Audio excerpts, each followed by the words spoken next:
Common knowledge है, surgery करने के लिए चीरा लगाया जाता है, पूरा छाती खोल के बात करना चाहेंगे। यहाँ पे ऑप्टिक वाल्व जो होता है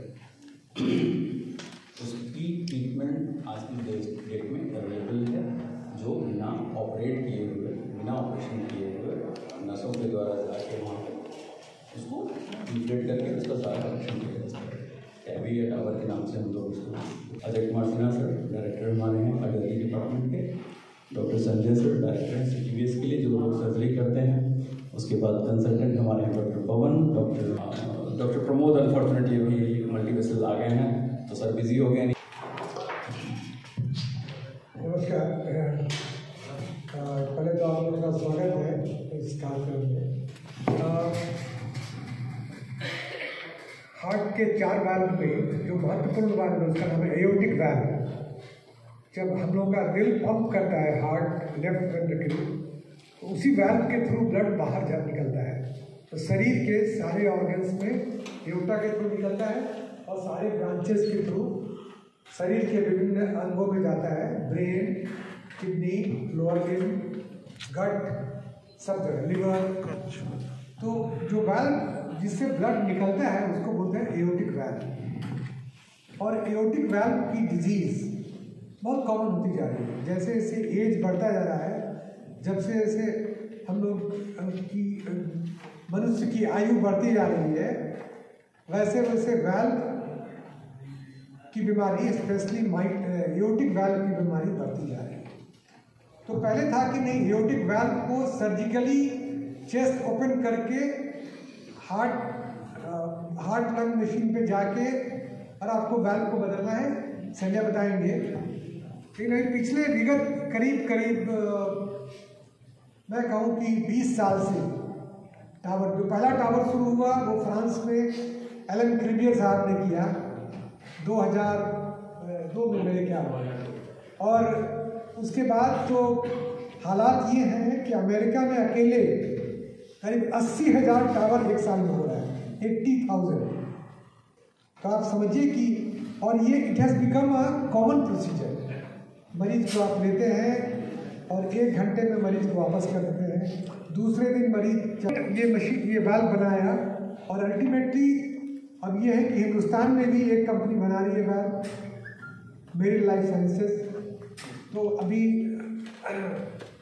और कॉस्ट इसलिए ज़्यादा है कि टेक्नोलॉजी का कॉस्ट देना पड़ता है।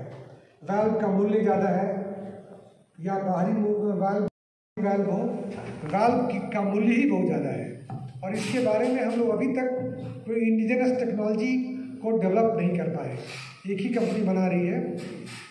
प्रोसीजर बहुत सिंपल है। हम लोगों के यहाँ भी शुरू हुआ, 4 वाल्व हम लोग डाले, चारों पेशेंट अच्छे हैं और चल फिर रहे हैं और सब काम कर रहे हैं।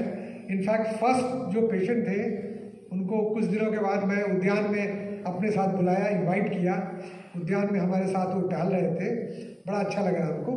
तो इतना रिवार्डिंग प्रोसीजर है कि आप, cost is the only factor. और धीरे धीरे टेक्नोलॉजी जैसे जैसे डेवलप करेगा, कॉस्ट भी कमेगा आने वाले दिनों में। हम संजय से बोलना चाहेंगे कि उनकी क्या प्रतिक्रिया है और तब आपको हम प्रोसीजर बताएंगे। डॉक्टर संजय हमारे कार्डियोथोरेसिक सर्जन, काफ़ी कुछ काम किया है। लगभग 50-60 ओपन हार्ट सर्जरी प्रति माह करते हैं। ये बहुत ही ह्यूमस जॉब है। तो संजय आपके पास। देखिए, कार्डियक सर्जरी में सबसे पहले तो हार्ट सबको मालूम ही है कि सबके पास एक दिल होता है, उसमें 4 चैम्बर। उसकी बीमारियों के लिए जो भी आज के डेट में अवेलेबल है, सबसे ज़्यादा मॉर्टेलिटी जो होती है वो हार्ट की बीमारियों की वजह से होती है। इसलिए सारा जो हम लोगों का फोकस होता है, पहला ध्यान जो है हार्ट के ऊपर ही जाता है और उसकी बीमारियों को डील करना, जो कि लाइफ सेविंग प्रोसीजर्स हो जाते हैं। पहले कार्डियक सर्जरी का नाम सुनते ही सबको पसीने छूटने लग जाते थे, लेकिन आज के डेट में मैं इतना बोल सकता हूँ कि कार्डियक सर्जरीज जो है, जो इलेक्टिव सर्जरीज होती है, वो as safe as general surgery. Definitely heart का मामला है तो डेंजरस होती है, लेकिन उतनी पहले जैसे नहीं रह गई हैं। और काफ़ी अब 98-99% सेफ्टी के साथ में ऑपरेशन किया जा सकता है ओपन हार्ट सर्जरी का। हर पेशेंट की इच्छा होती है कि बिना सर्जरी के इलाज कैसे हो जाए। सब कोई चाहता है कि सर्जरी से बचा जा सके, चाहे कोई भी हो, और लेकिन हमारी भी मजबूरियां होती हैं। हो रहे हैं वो उस वाल्व की सिकुड़न की वजह से हो रहे हैं। जब हमारी ये डायग्नोसिस हो जाती है कि एओर्टिक स्टेनोसिस सिवियर है, तब बात इलाज की आती है। तो उस इलाज में ओपन हार्ट सर्जरी और दूसरा टावी, जिसके बारे में हम लोग बात कर रहे हैं। तो टावी टेक्निकली बहुत चैलेंजिंग है। धीरे धीरे ये लर्निंग कर्व, धीरे धीरे लोगों ने सीखा। पहले फॉरेन में इसका जैसा कि बताया अभी कि सबसे जो हाई रिस्क थे, जिसके पास कोई ऑप्शन नहीं था, पहले उन मरीजों पे किया गया। जब वो वहाँ बहुत सक्सेसफुल हुआ तो थोड़ा सा कॉन्फिडेंस आया, डॉक्टर्स ने इस टेक्निक को लर्न किया और फिर वो इंडिया में आया, बड़े मेट्रो सिटीज़ में होने लगा और अब हमारे यहाँ पटना में भी हो रहा है। तो क्या खास बात है इसमें मल्टी मोडालिटी अप्रोच की ज़रूरत होती है। मतलब कि बहुत सारी टीम्स लगती हैं। जैसे सबसे पहले इकोकार्डियोग्राफी में इसको पहचानना कि सही तरीके का वैल्व है कि नहीं, क्या ये वैल्व सूटेबल है। उसके बाद फिर रेडियोलॉजी में एंजियोग्राफी की जाती है। उस वैल्व से लेके नस पूरी जो हमारी महाधमनी है, एओर्टा है, वो पूरी पैर के नस तक जाकर उसको देखा जाता है कि कहीं साइज़ में कहीं दिक्कत तो नहीं है, कहीं बीच में कोई सिकुड़न तो नहीं है, कि जब वैल्व को हम पैर के रास्ते से ऊपर ले जाएंगे तो कहीं फंस तो नहीं जाएगा। इसकी साइजिंग बहुत इंपॉर्टेंट होती है, वहाँ रेडियोलॉजी का रोल आता है। उसके बाद जब पेशेंट एकदम एडिक्वेट माना जाता है कि हाँ इस पेशेंट का प्रोसीजर हो सकता है, तो उसके बाद जब वो कैथ में जाता है, इंटरवेंशनल कार्डियोलॉजिस्ट जिसको बोलते हैं, वो इसको प्रिपेयर करते हैं पेशेंट को। हमारे पास हमेशा कार्डियोवास्कुलर एनेस्थीसिया प्लस सर्जन जो होते हैं वो बाहर खड़े रहते हैं बाहर, कि इन केस अगर पेशेंट को इमरजेंसी ओटी की ज़रूरत पड़े तो उसको तुरंत सर्जरी के लिए लिया जा सके, जिसमें कि ओपन हार्ट किसी वजह से अगर कोई कॉम्प्लिकेशन हुई तो।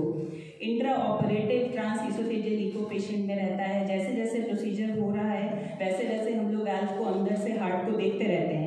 ओपन हार्ट नहीं है ये, लेकिन फिर भी हम लोग हार्ट को अंदर से इको के माध्यम से देखते रहते हैं कि वैल्व कहाँ पहुँचा।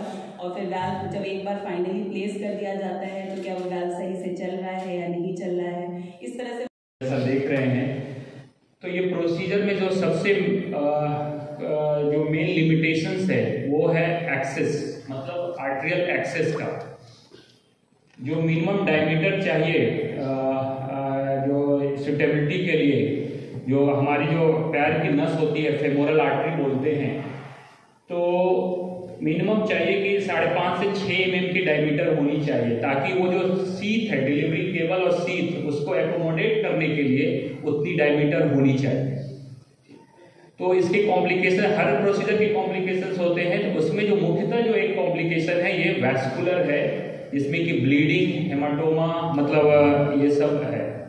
अगर इस खास करके फीमेल्स में, और अगर जिनकी डायमीटर कम है या काफ़ी ज़्यादा कैल्शियम है, तो उसमें थोड़ा सा ये दिक्कतें आती है। उसके भी अलग अलग तरीका लोगों ने निकाले हैं।